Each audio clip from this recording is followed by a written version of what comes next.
කොහොමද credit card වලට ඔයා අහුවෙන්නේ?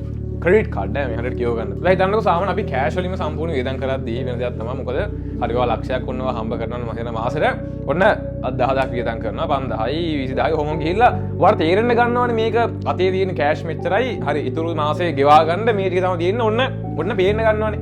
හැබැයි ක්‍රෙඩිට් කාඩ් එකක් තියෙද්දි වෙන වැඩේ තමයි හිතන්නකෝ ඔයා 5000ක් වියදම් කරනවා කෑෂ් වලින්. ඊට පස්සේ හෙට 5000ක් වියදම් කරනවා ක්‍රෙඩිට් කාඩ් එකෙන්. ඊට පස්සේ සමහරවල්ලාට තව 10000ක් වියදම් කරනවා කෑෂ් වලින්.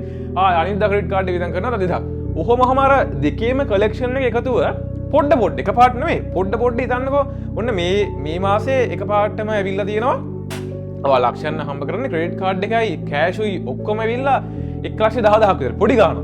දැන් මොකද දැන් ඔයාට ක්‍රෙඩිට් කාඩ් එකක් හම්බුනොත් එහෙම හිතන්නකෝ ඔයා ලක්ෂයක් ගන්නවා හරි ඔයාට 50,000ක් හම්බුණා කියන්නේ. හරි එතකොට දැන් ඔයාට 1.50ක පර්චේසින් පවයක් තියෙනවානේ මේ මාසේ පුරා දුවන්න. එතකොට හිතන්නකෝ දැන් සමහරවිට ඔයාට ගාණක් නැහැ. ඔන්න ඔයා චුට්ටක් දානවා බැලන්ස් එකක් දානවා ආයි රවුමක් යනවා. ඊට පස්සේ ඊළඟ මාසෙත් ඒ සිතේ වෙනවා. මොකද්ද? ඔයා හම්බ කරන්නේ මේ ලක්ෂයයි. හැබැයි සමහරවිට තව එක්ස්ට්‍රා 10ක් 5ක් 15ක් සමහරවිට ගිහිල්ලා ක්‍රෙඩිට් කාඩ් එකෙන් හින්දා ඇඟට දැනෙන්නේ නැහැ. එතකොට ඕක පොඩ්ඩ කලෙක් වෙලා එද්දි අම්මට සිර වෙනවා ඔන්න ක්‍රෙඩිට් කාඩ් එකේ බිල වැඩි.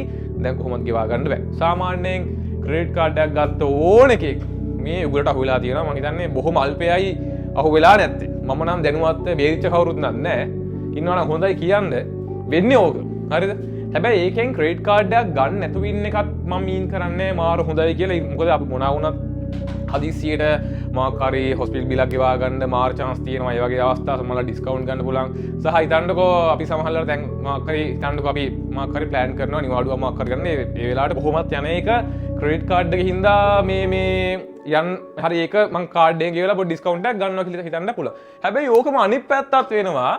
ඩිස්කවුන්ට් දැක්කහම නිකන් මේ අනවශ්‍යම දෙයක් අම්මට මේ අපේ මගේ කාඩේ ඩිස්කවුන්ට් එකක් තියෙනවනේ කියලා ඒකෙන් කෙල්ලන අවස්ථාවක් තියෙනවා. මේ ඇත්තට මොකක්ද දන්නේ වාසිය හැබැයි වෙන්නේ නම් ඕක තමයි.